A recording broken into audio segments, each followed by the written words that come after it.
ऐसे क्या देख रही हैं? जो सतीश कह रहा था वो सच है। क्या कहा सतीश ने? तू पेट से है।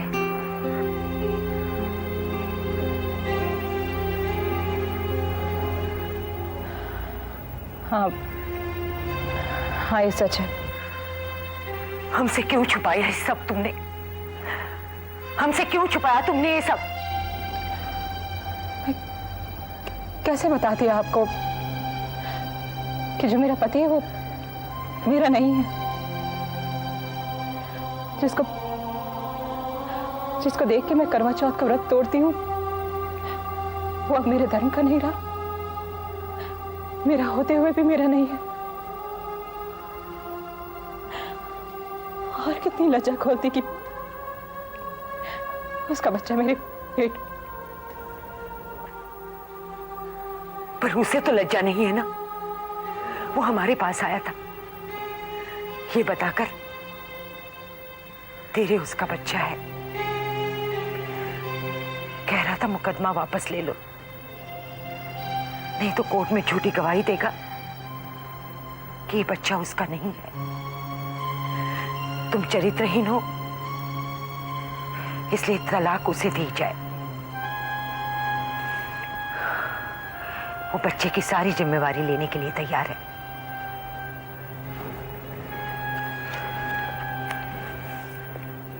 ये कानूनी कागज देकर गया है।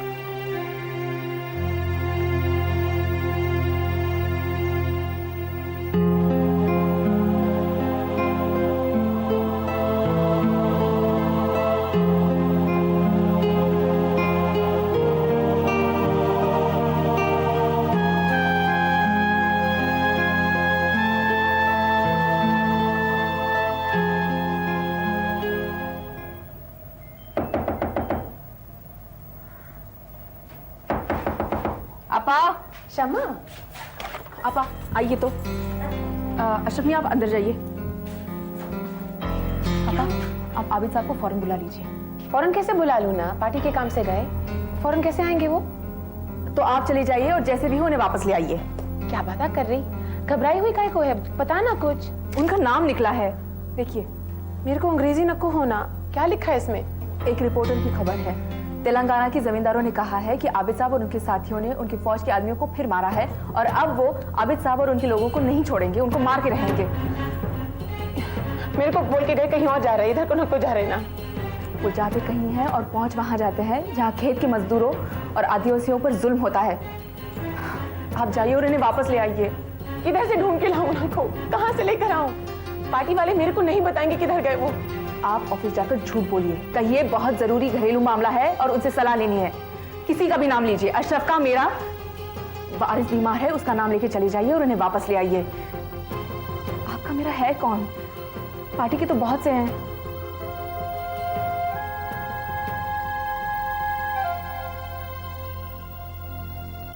सब लोग मेरी बात समझ गए? अपने अपने मोर्चे पर जाओ, जाने से पहले इस आग को बुझा दो, कोई सबूत कोई निशान न रहे। सुबह तालाब के किनारे मिलेंगे।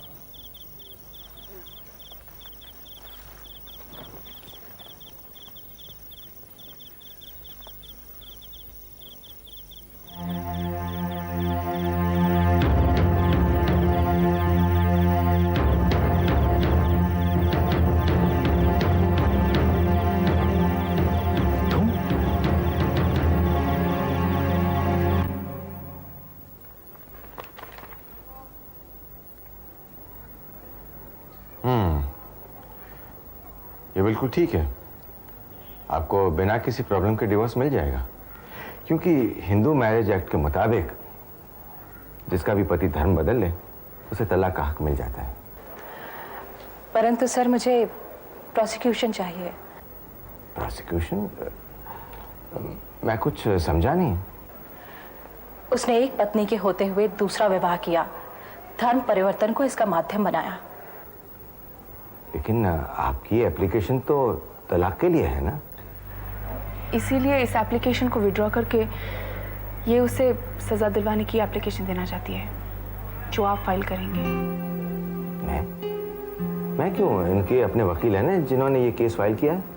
वो इनके पिताजी के हैं और इनके पिताजी नहीं चाहते कि प्रोसिक्यूशन का केस फाइल किया जाए। क्यों? उनके लिए तलाक पर्याप्त है, लेकिन जिस अपमान और पीड़ा को मैं भोग रही हूँ, चाहती हूँ कि वो भी भोगे, लेकिन जेल की सलाखों के पीछे रहकर। ख्याल बुरा नहीं है, लेकिन बहुत मुश्किल है। जी? क्या आप जानती हैं कि आपके पति ने कब, कहां और किस तारीख को धर्म बदला और उसके बाद किस तारीख को शादी की? परंतु क्यों? इनसे पूछिए। ये अपने हाथ जला चुकी हैं और अब तक जला रही हैं। सबूत ना हो तो केस दायर हो सकता है, चल नहीं सकता। मेरा मतलब है जीता नहीं जा सकता है। मगर क्यों? आपका मतलब है कि ये सब जानकारी इन्हें भी इकट्ठी करनी होगी? Of course. धर्म परिवर्तन की आड़ लेकर दूसरी शादी करने वाले को प्रोसिक्यूट तो किया जा सकता है, लेकिन यह साबित हो जाने के बाद कि इनके पति ने मुसलमान होने से 1 साल बाद नहीं, पहले शादी की।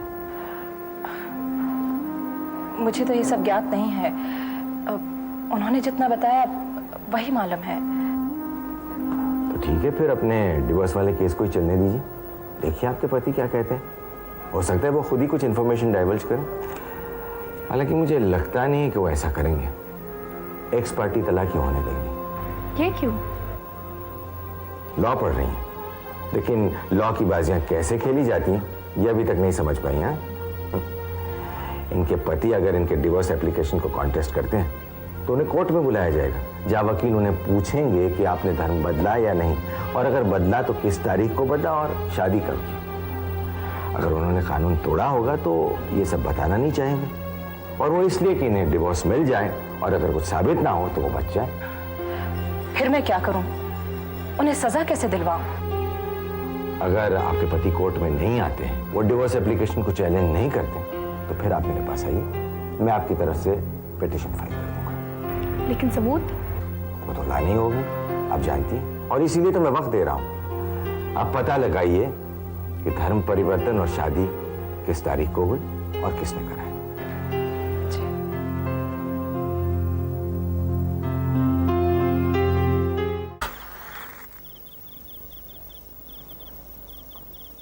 देखो जूबी, जिंदगी और मौत अच्छा है किसी के हाथ में नहीं है। लोग लड़ाई से डरते हैं, लेकिन जो 2 बड़ी लड़ाइयाँ हुई हैं उसमें मरने वाले सिपाहियों का औसत 2% से ज़्यादा नहीं रहा। उससे कहीं ज़्यादा लोग तो बिना लड़ाई मर जाते हैं, यूं ही एक्सीडेंट्स में, बाढ़ में, बीमारी में, भूख से। कौन है? कोई डरो मत, यहाँ मुझे कोई खतरा नहीं है।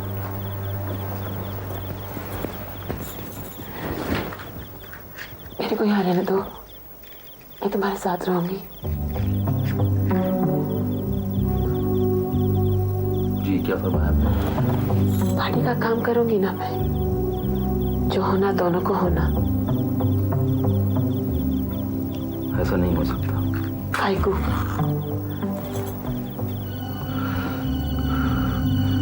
कोई लड़ाई लंबी चलने वाली है, तुम्हारे मेरे बाद भी चलेगी। दोनों का एक साथ खत्म होना ठीक नहीं। अशरफ है, अशरफ के लिए किसी को होना चाहिए। क्षमा है ना उसकी देखभाल के वास्ते। मेरे को ये बात मंजूर न को कि तुम यहाँ खत्म हो जाओ और मैं वहां बेवा हो जाऊं। मेरे को बेवा मत बनाना, मेरे को बेवा।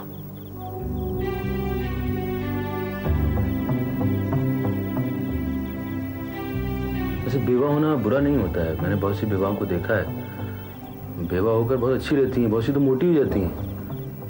ऊपर से कोई दबाने वाला नहीं रहता ना। अभी तुम्हारी बहन को देखो, देखो वकील बनने जा रही है। क्या बातें कर रहे? क्या बातें करूं?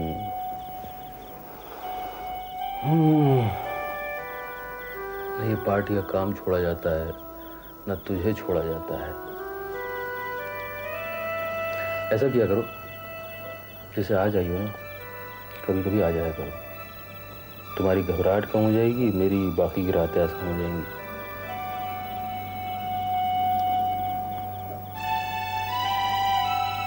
सफर की थकीन थी, मैंने कुछ ज्यादा थका दिया। सो जा, सो जा।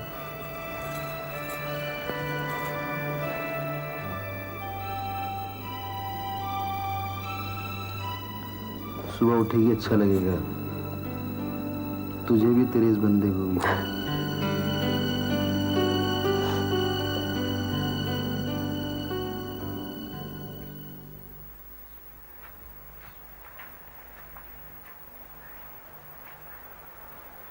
क्या सोच रही हो? शमा, मैं ये सोच रही थी कि इस पुरुष प्रधान समाज में नारी कैसे जिए। बात आदमी की नहीं, औरत की भी है। आखिर तेरे पति ने एक औरत से शादी की। A woman is also at fault.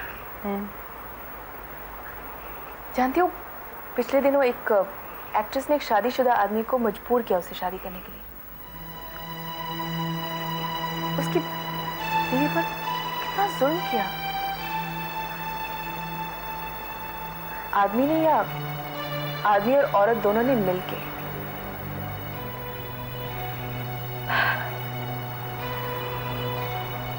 ठीक कहती हो। मेरा हक भी शाहिदा और शिराज अली दोनों ने मिलकर छीना है। इसलिए बात आदमी या औरत की नहीं, इंसान की है, ह्यूमन बीइंग की है। ऐसे में जो दुर्बल है, पराश्रित है, वो कैसे जिए? मेरी बहनोई आबिद साहब, उनका एक शेर है, गलत करना सदा से आदत है उसकी, गलत सहना मगर क्यों आ गया मुझको।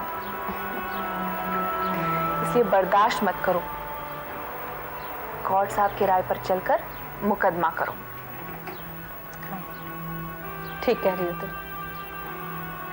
लेकिन वो मुसलमान, उन्होंने मुसलमान बनने के 1 साल बाद शादी की या उससे पहले, ये मैं कैसे पता लगाऊंगी? पता लगाओ, जहां तुम रहती थी वहां कितने मस्जिद और मौलवी हैं, उन्हीं में से किसी ने कलमा पढ़वाया और निकाह कराया होगा। मैं कहाँ कहाँ भटकूंगी, किस किस मस्जिद में जाऊंगी और किस मौलवी से मिलूंगी, और ये जानते हुए कि मैं एक हिंदू हूं, क्या वो मुझे बताएंगे?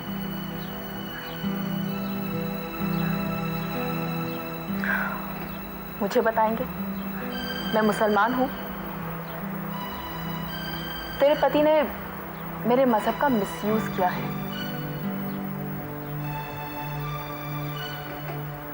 अपनी बदकारी और दूसरी गलत शादी करने के लिए मुसलमान बनने का ढोंग रचाया है।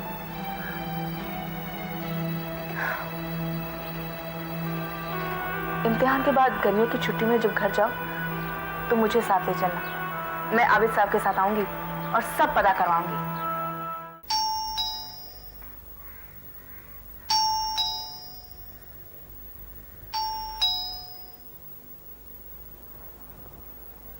कौन आ गया इतने सवेरे सवेरे? नफीसा, नफीसा,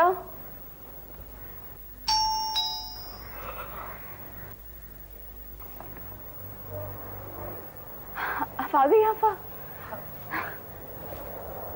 अशरफ मियाँ किधर तो आए? अंदर सोए हैं। आबिद साहब नहीं आए? आए ना, कहाँ है? मेरे पास है। आपके पास? सुन मुझे। क्या? अच्छा किया जो तूने मुझे आबिद मियाँ के पास भेज दिया। जिन कपड़ों में उनके साथ रही थी ना, उन्हीं में वापस आई हूँ। उनकी खुशबू से बसी हूँ मैं। सूंघ ना, तेरे दूल्हे भाई की खुशबू आएगी मुझसे। ये क्या हो गया है आपको?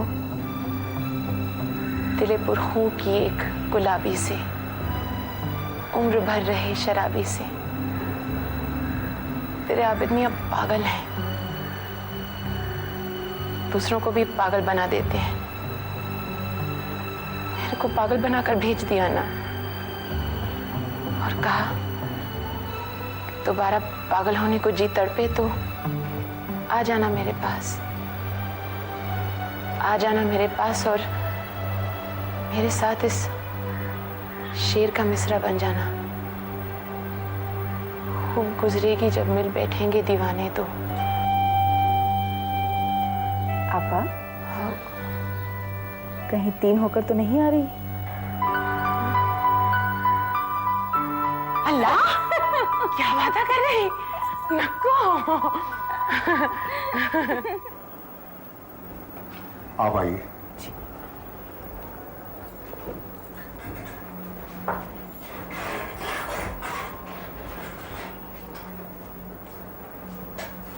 आप बच्चे को लेकर बाहर बैठिए।